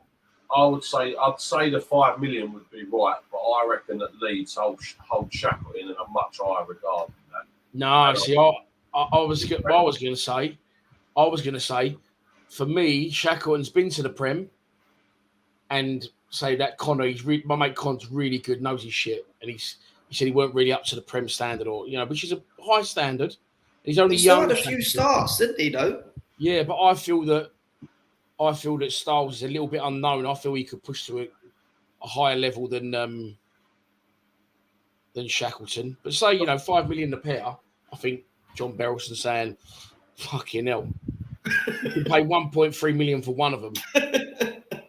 and give them fucking Bradshaw as well. I don't know. But it's a difficult one. But what Kenny just said, Joe, I want to cover now is the Danny Mac saga. And I was going to say saga and then say it wasn't a saga. It has been. Listen, I love Danny Mac. Millwall boy, again, another one who I watched a lot of the 23s, didn't really rate, really come into his own, done really well. He's going to struggle to get back in, but, like Marlon Romeo did at points. Batted people away. It happened with Romeo before, didn't it? Who was it? Someone come in and overtook him. Bed. Sean Cummins put to bed. Yeah, and then he come back in as a better player. So I think it's only going to be a good thing, really, for Danny Mac. Going to find it hard for him to get back in. But going back to the Rowett thing, I agree with Kenny. I wouldn't be surprised if Saturday, all of a sudden, McNamara started a right back. But I was just thinking, when you're saying about all of this, I was thinking, what a great conversation this actually is to see we've got options there. And I think we do have strong options, whether we need them to fill in or whatever. We got some solid options there. Like, don't get me wrong, McNamara was quality last season. If something happened, if you want to keep Shackleton there, fair play, done well Saturday. Yeah. If he brings McNamara in, no grudges either, good player as well. So it's great to have the options. Yeah, Charlie's right what he says. Danny Mac's played the top four, and Charlie, listen, we and Charlie fucking often speak about Danny Mac. We love him, and we say about he's been asked to do a lot more since Jed's gone. And I'm going to say something now. I've put it in our WhatsApp group, and it might be controversial, but we might as well talk about it because there's nothing disrespectful or offensive. Danny Mac, so I love him. He's very good at defending. I think he's fine at ball needs work. He's only 22. That can improve. I think what happened with the contract saga, for me, if I'm completely honest, Billy Mitchell came through, Danny Mac come through. Billy Mitchell, for some reason to our fans, seems to be a little bit of a hate figure at points, right? Or a lot of people don't rate him. A lot of people raving about Danny Mac. I think Danny Mac is at the level now that he was last season. But I think the contract saga has jolted people's memory and had a few people, and he didn't do anything wrong. He wanted to get the best he could for feel like what he deserved. He got the contract he deserved. But I think some people, because that's happened, and now seeing it all, Danny, maybe he's brought it to their attention more. He's brought it to the forefront and it's highlighting more. But I don't think he's really dipped from last season. But I just think he's in the forefront of people's minds more. So he's getting a little bit more hate. And people saying, well, he's tailed off because X, Y, and Z. I don't think he has tailed off. I think that's how good he was. I don't think he's got worse. I just don't think he was probably as good as people thought originally. I agree with you there. I don't think he's actually been that bad this season. No, he hasn't. He's a really good defender. But he had some absolute blinders last season in certain games, but you forget that's when he had Jed there with him on that side as well. So going back, we said it in the last podcast, we are expecting too much of the wing-backs at the minute. Yeah. Well, the thing is, we're heavily reliant on those wing-backs. Now we've got Fleming, maybe not so much. We get the strikers firing properly. Ken, what do you think about what I just said about Danny Mac? Well, I know because we've got WhatsApp group for the purpose of the show. Completely right. I mean, I've never really rated Danny Mack that much. I think he puts in a good tackle. He can defend well. I think he gets caught out a lot in certain situations. And I think that maybe even more so. And all right, listen, Shackleton's only played one game there, so you can't really base it on that. But what I have seen, for me, Shackleton did exactly so. And I know that's not the question, but Shackleton is done everything that a right wing back should have done and should do. And I never saw enough of that from Danny Mack. So, sometimes I think we can make excuses for him about saying, he's had to do more since Jedda's gone. And I do get that 100%, but don't play right wing back then. Yeah, it's a really, really good question from Keane. And that's one I thought about earlier, Keane, actually. Obviously not got a life, have I? But, well, this channel and the club is my life, really. And my kids. Sorry, boys, if you're watching. Here's a question for you. Would you cash in Danny Mack to bring Shackleton in? No, I'm not starting with that. I'm going to let someone else start with that. Go on, Joe. Well, I'd say undecided because, as Kenny's just said, we've seen Shackleton play the one game at right back. So, I don't think we can even really comment on that yet. Give him a string of games at right back. If he plays 10 games at right back and we see him play well, then you could answer that question. But I find it very difficult to answer that right now. It's very much, and I've just done it. I've thought this question in my head. It's very much, and it's a good question from King. He's asked the question. It's what we're here for. It's very much. I don't think it's just Millwall fans. It's all football fans' mentality. My best mate says to me that football fans are so fickle. 1 minute someone's great. 1 minute someone's champagne Charlie Cresswell. Next minute they're fucking Astley. Then they're back to Dom Perignon. We are a fickle bunch. I wouldn't do that even if Shackleton has an amazing season for 2 reasons. Shackleton's versatile. 3 reasons. 1, Shackleton's versatile. 2, we get a lot of injuries. 3, to have 2 22-year, Danny Mack slightly older than 22, 23, 24. To have 2 very young and up-and-coming decent right-backs at the club. It's the way football's going now. There is no 1 to 11 anymore, is it? It's a squad game. And if Shackleton has a great season, then, I'd sign him, but I'd keep Danny Mack as well and keep them competing. As we said earlier in the show, it pushes other players to new levels. I put it in my post-match as well. Ken, what's your thoughts on that question from Ken? Yeah, I'm the same as both of you two. I think there needs to be competition there. People get too complacent, don't they? Shackleton could play 5 games here, get complacent, start having a mare. Danny Mack could come back and have some great performances. It's so difficult. It's not that I don't. I'll say because I don't think he's that great, but I think Danny Mack is good enough to be playing in the Championship. Yeah, I agree.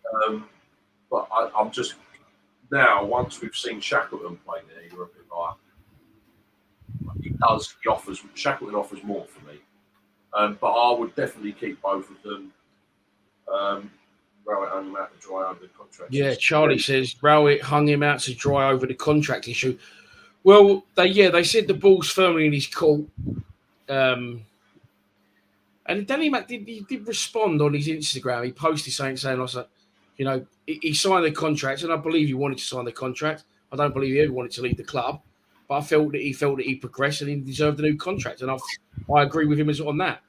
But he says he comes with something like Danny Mack said, delighted to sign a new contract to the club I love. Thanks for those who stuck by me during this time. I knew you are. So he's definitely left some sort of taste in a few people's mouths. I think that's be fair to say. I think there's a couple of picks here, Dan. We've had discussions about this off air. I think there was a lot of things going on. Well, I know for a fact there was a lot of things going on around on that contract, and it weren't just one thing. There was 3 or 4 quite major things on it. It's a complex business, mate. It's a very highlighted industry. You're in the public eye. I say this to my mate all the time. If I'm, for example, Ken, you do landscape gardening, yeah? If you come around and did my garden, you go, that's the job, that's how much I want. And I try and knock you down, of course I would. But you wouldn't have 5,000 people standing behind you going, mate, you're not doing that right. Yeah. But in football, like Joe, if you're doing a PT session, You ain't gonna have stuff like, go, mate, hang on. Just some fucking random geezer walking down the street with his dog. I wouldn't do it like that if I was you. I'd do it like this. Like, it's the only industry in the world where the public gets who some people would know a lot about football. Potentially, some people know fucking absolutely nothing. They just turn up and go, fucking kick him, fucking break his legs. Get stuck into them. That's like not a... But the industry that it is, and this is why they get paid the money. It's an entertainment industry as well as a sports one. And people get, like us, we think we know what we're talking about. We could not have a fucking clue. But we all get to fucking throw our hat into the ring, don't we? Do you know what I mean? Yeah. I definitely know what I'm talking about.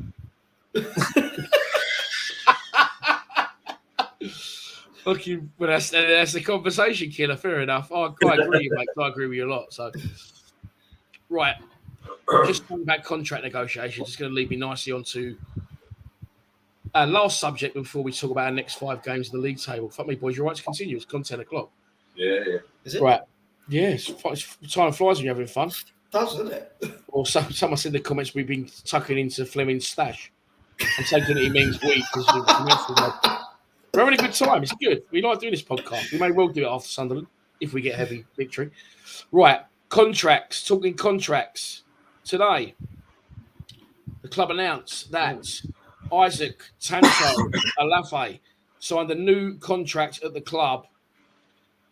Gary Wright said last week in a transfer window that he could leave the club either on loan or permanently, as there's a lot of clubs interested in him. 22 years old, 2 strong loan spells, both at Sutton, one not so successful, one at St Johnstone. What do we think, boys? Isaac Olaofe signs a new contract. Where do you see him in the structure of things at Millwall Football Club? Well, last couple of games, he ain't even made it on the bench, has he? No, so checked that earlier.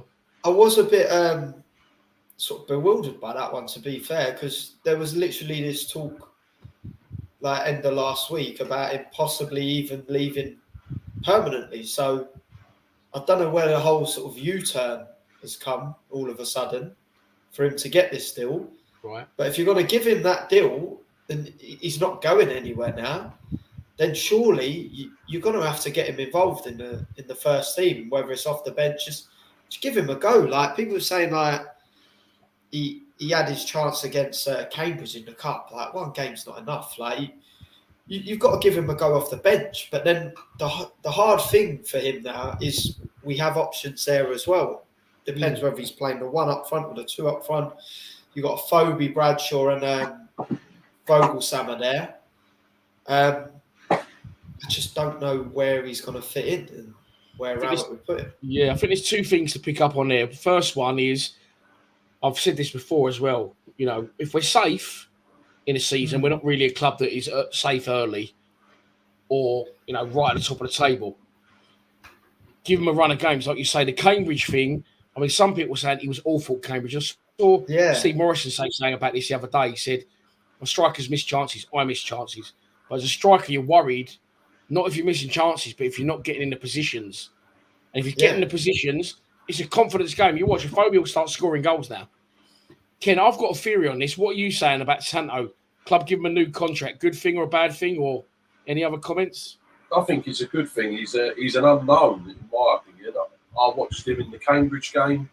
I thought he did really, really well in the Cambridge game, to be honest. A lot of people were moaning about him and slagging him off. But you said just then about positions. Well, no one can tell me that he didn't get in the right positions against Cambridge, that's for sure. Also, I can't remember who it was against. It might have been Stoke. First game of the season, he came on for about 10 minutes. He did, yeah, you're right. He also got himself in some great positions there, and if only Bury had looked up, he was clean on goal, making a run, screaming for the ball and whatnot. I think that maybe they were looking at maybe chucking him out to a League One side. I don't know whether that can still happen, but you know, keep him on the books, sign him up on a new contract, send him out on loan. You're only paying half the wages, for instance. And then, you know, if he does well in League One, then you have the option then to either bring him on because he's now got some competitive experience under his belt, or you can sell him for something half decent, and you've only paid half his wages for the year. Yeah. Do you know, I've got an argument on this one. Well, I've said it a few times before. I think, look, he's had the loan spell League Two, blah, blah. Didn't do too bad in League Two. Done well with Sutton when they were non-league as well. And we spoke about earlier about trying to pluck out these non-league gems now. Maybe we've got one right under our nose, but who knows? Because he done well in non-league. Didn't do too bad in League Two as well. But yeah, is he actually going to get given the chance? And what was I going to say about the...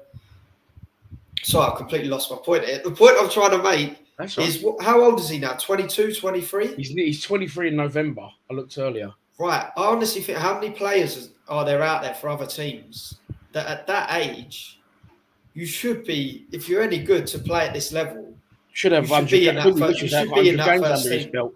Yeah, I hate all this stuff about people going like youngster, about players that are 22, 23 and stuff.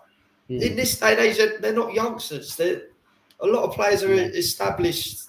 Charlie Cresswell's a youngster. Champagne Charlie's a fucking youngster. He's 19. And don't forget as well, our strikers, Afobe 30, Bradshaw 29, Volsammer 30 maybe.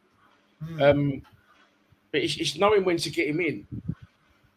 I honestly don't think he would have not done any worse, done any different to Volsammer did in the last few games. But my theory is, and I think Dave Turner has got it, I think we're doing a Callum Styles. I think we took a leaf out of Barnsley's book. Olaofe will end up on loan with a view to sell, says Dave Turner. I think we woke up and smelt the coffee. Gary Router said we've got a lot of clubs interested in him. I think his contract was going to be up at the end of this season. I think he had a deal when he had an option for another year, which he took, or the club took. So I think the club are thinking now, right, we've invested a lot of time in Tanto. He's been at the club fucking since he's a kid. He's got a lot of goals in non-league. He's got a lot of clubs looking at him. So he ain't going to sell for big dough, but any money is good money when you're Millwall Football Club. And I think they might have took a leaf, out of Barnsley's book and gone, right, give him a new contract and then get him out on loan with a view to selling him. Sorry, I'm a bit out of the loop with the whole window, though. What's the rules with loans at the minute? Can people still go on loan now? I know Premier League players can still be loaned out. But who knows? Sure. That's not a bad shout. Richard Lacey, because they lost Colton Morris, didn't they, to Luton as well. We've already had Bradshaw, no Kiefer Moore for them. Send him to Barnsley and let him swap him for Styles. We'd have to probably pay some on top of that. But yeah, it's very interesting. And this is one, I think someone else put this earlier about Hayden Muller. I thought to myself today, fucking hell, Hayden Muller.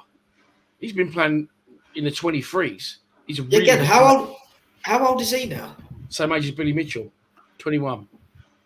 But he's a really good player. And he broke into his first team during COVID, didn't he? Alex Mitchell. Yeah, he had a couple of Alex Mitchell, he's out on loan doing really well at St Johnstone. But yeah, I mean, Hayden Muller's completely out. I don't think it's anything personal. I just think position-wise, how we're covered with more senior players. But Hayden, yeah, it's an interesting one, Matano, but I think that's what we've done. I think we've covered ourselves, if I'm honest. Right. Let's move on, boys. Two more bits to cover. And that is our next 5 league games. And again, people were saying, oh, we're fucked, blah, blah, blah. Oh, sorry, we're fucked, blah, blah, blah. Last orders, that was. Let's look at the league table now. Look, that ain't bad. Oh, you can't see us because I've got the banner at the bottom of the screen. Let me hide that. There you go. Look, we're 14th in the division, 10 points. We beat Sunderland Saturday. We could go as high as 5th and level with Burnley. So it is very, very early days.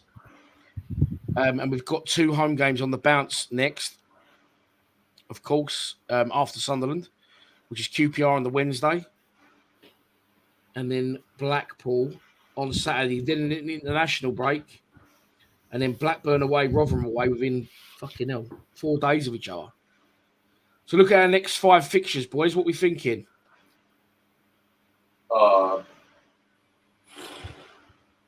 I think we'll lose to Sunderland. I I think he'll play it safe against QPR, and we might get a draw out of that. I think we'll beat Blackpool. I think he'll play it safe against Blackburn. We might get another draw, and I think we'll beat Rotherham. So 3, 4, 7, 8 points. 8 points. Johnny Winter, of course, says 7. What are you saying, Joe?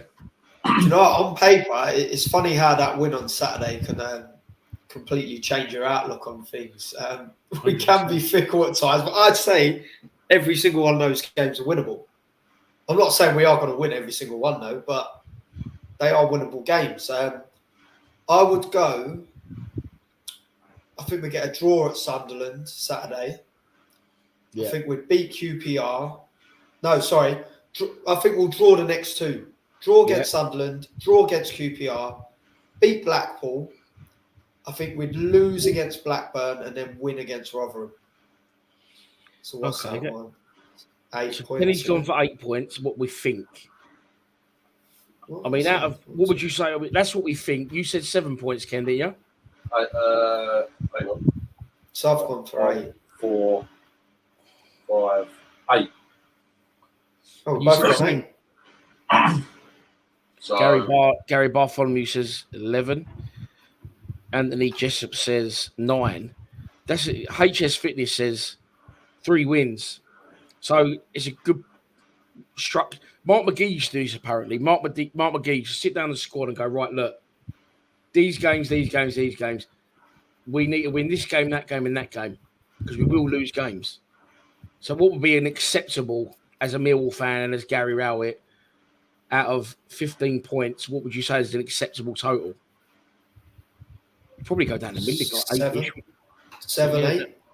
7, 8. Yeah. I actually think we're going to beat Sunderland because we've got to break this duck at some point. I think we're going to go up to Sunderland and we're going to win. And Benik Afobe is going to get the goal. Right? I think QPR is a difficult one. Typical Millwall. We'll go and beat Sunderland, get in top 6. Everyone go, here we go. And then we'll draw the next 2 home games and get 5 points. I think Blackburn's a very difficult place to go. I don't think we'll get anything up there.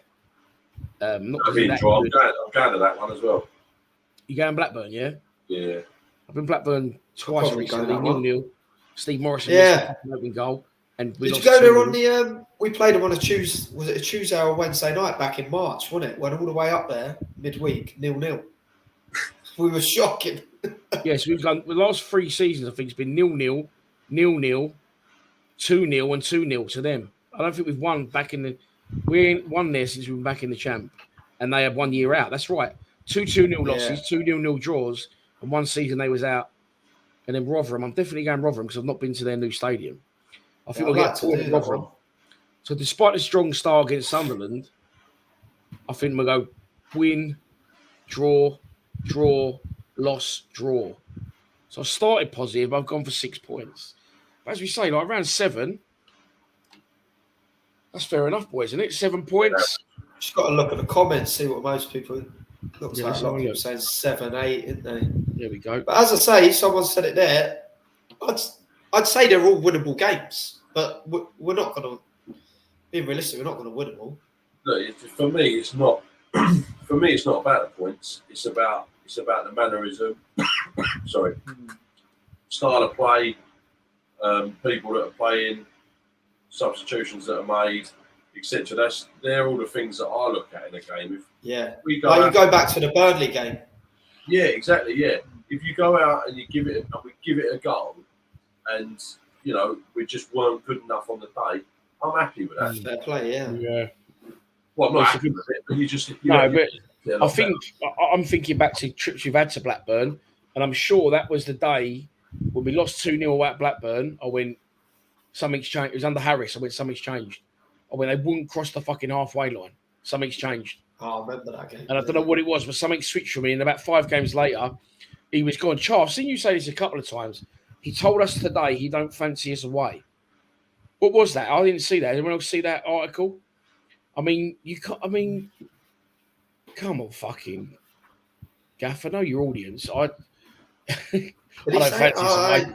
He tells us he don't fancy us see. away before we got fucking Sunderland on Saturday. The furthest away trip possible. Is it mind games for the opposition? Who knows with Gary Rowett? Exactly. Why would you say that? Oh, look, if you don't fancy us away, then he needs to find a different way away, doesn't he? Funny enough, like when he first came in, remember we used to do the old I'm a bad guy. Because it was always like 1-0 wins away. We won loads of 1-0 wins away, didn't we? Yeah. Our away form that was good, and our home form was shocking. That's now flipped. Reading aside, we've got to then back to a bit of a fortress. But yeah, I don't know what you said there, but that's very strange. But yeah, I didn't see that. I don't know. You would never. I don't think you'd ever see it, and not just Rowett, but a manager play a different way away than they do at home. I think it could be done. I like the fact that he says they're not crucial when us working class fans spend our hard-earned money to drive or get the train to go and support our team. If you're on your way up there and you hear that, and to the manager of the team, they're not as important as home games. Like every game is as important as the next one. It's just absurd. So well, look, like I said, I'm not doing it now. He tells us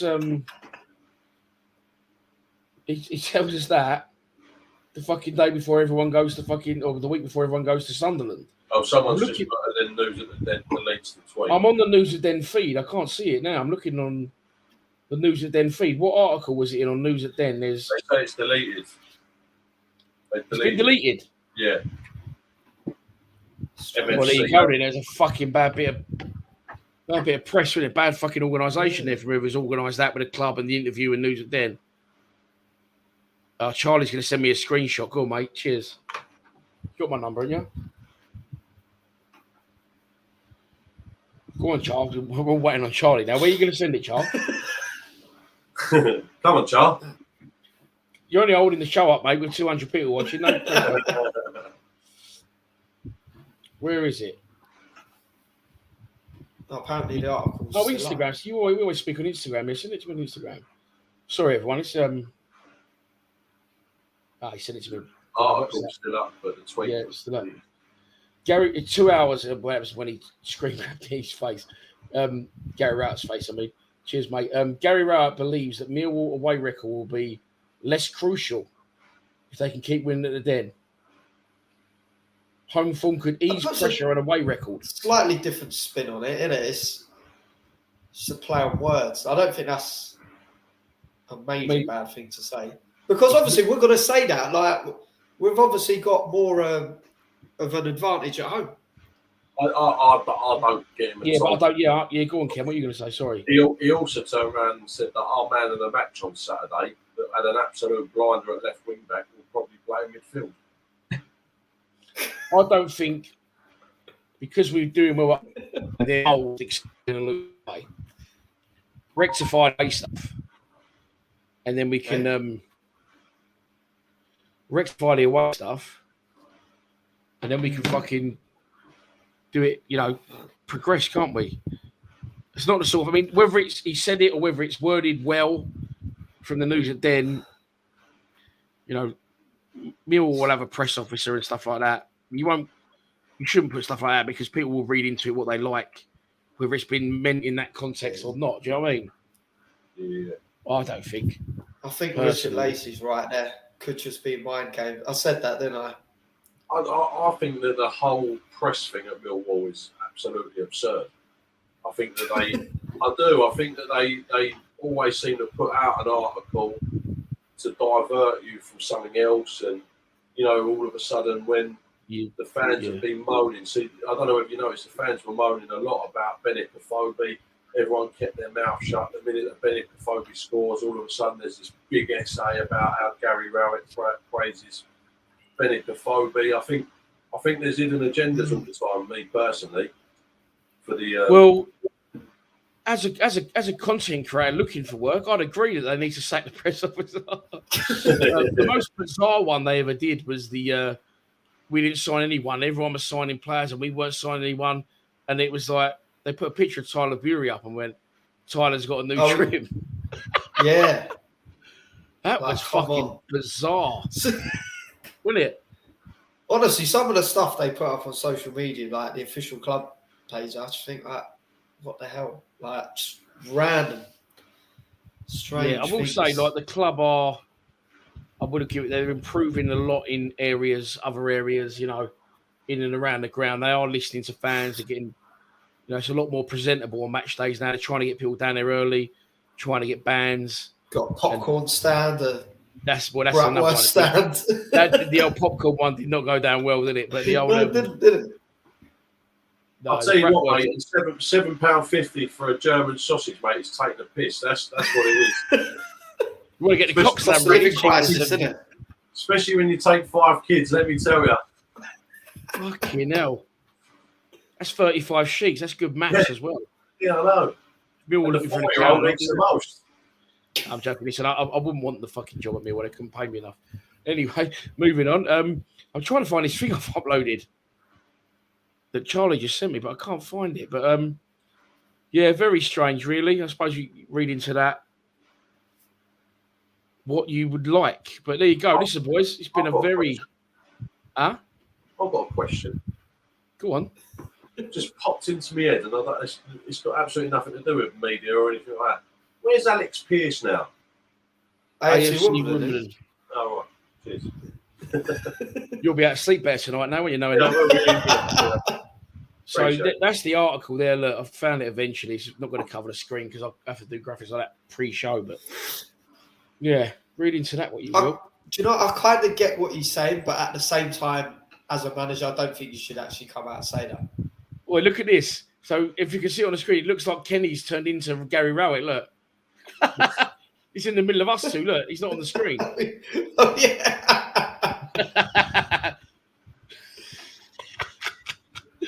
Oh, boys, it's fucking been nearly 2 hours. We've had a fucking really good show tonight. Listen, look, I think that this season is so Jekyll and Hyde at the moment, isn't it? Yeah. And I think that we will go one way or the other. So, you know, when we don't play well, like I feel like there has been parts of the season already where we haven't played well. No, actually, forget that. It's not that we haven't played well, it's that decisions have been wrong, in my opinion. I think our players give 110% when they're out there, most of them. I'll tell you what I was going to mention. We had a chat, didn't we, on Saturday about Billy Mitchell. Yeah. And for all the criticism that I give him when I think he had a bad game, I think he had an absolute stormer on Saturday. I genuinely think he had probably the best game that he's ever played in a Millwall shirt. I'm being deadly serious. His work rate was absolutely ridiculous. And like I said in my video, he was the cog that kept that machine turning. He was everywhere. I've got a bloke that sits in front of me that absolutely slags Billy Mitchell off. There's a lot of them that sit near me as well. Honestly, he comes to Millwall on his own every week, just sits there just to slag Billy Mitchell off, I swear. And even a couple around me like that as well. Yeah, and even he didn't have much to say on Saturday. I give him grief when I don't think he's played well, so I really wanted to make a point today and just turn around and go, I honestly think he had a man of the match performance. I think his work rate, his passes, his tackles went completely unnoticed on Saturday. So I just wanted to say that I noticed, and I think he had an absolute blinder. So well done, Billy Mitchell. Yeah, I fucking really like him, and not because of fucking known personnel, because he's a real Millwall boy. But he is a fucking good player. He's 21. He played 40 games last season. You got to look to the future a bit as well. Do you know what I mean? Yeah. I was going to name other midfielders, and I was thinking, fucking George Evans. Keep What happened to that forgetting guy? When Mitchell and Saville played together, that's what, again, you know, and I understand my right went back to the back three that he did, and I wouldn't have blamed if he'd have played Afobe and Bradshaw up front Saturday, because all these players coming in is good, but we know we've got the formula that works. I think we finished 9th last season. Yeah. Yeah, 9th. Right, boys, just on that basis, 9th last season. Final word, yes or no? We're finishing above 9th this season. Ken? No. Joe? Yes. Oh, you didn't want to Got say to that. be the optimistic one here. Yeah, because you know I'm going to say no. But there you go. Right, listen. Thanks, boys. 6 minutes short of 2 hours. Good job they weren't. It's a good job there weren't 5 games to cover. We'd be until fucking midnight. But yeah, listen, we had a chat. Jobs to go to, Ken. Yeah. Someone said I don't think you want to go to bed, Ken. Listen. Ken's got another question. Oh, yeah, no more questions. But we said we're going to do this weekly. We will continue to do it because us three have got a little team together now. So, but I just don't know if it's worth doing it Monday because we only have 1 game to talk about, no other transfers, hopefully no more injuries. We'll probably still talk for an hour at least, though. If we can, we can do it. As long as it's not 0-0 Saturday. Yeah, well, so we might do it Monday, depending on the Sunderland result. If not, we've got Sunderland Saturday, QPR Wednesday, and then Blackpool the following Saturday. So what I'm going to say is we'll probably do it. Long show. Yeah, we'll do it the Monday after that because it's going to be the international break as well. So that'll give us something to fill it with. But thanks everyone for tuning in. If you haven't already, please subscribe to the YouTube channel. Heading towards 19k at a rate of knots. Thanks for joining us, Joe, Ken. Cheers, boys. Really enjoyed that again. I think that's our best. I'll say every week. That's our best one. Yeah. Cheers, everyone. Cheers. All right, boys. Thanks, everyone. Please subscribe to Lions TV. Come on, you Lions.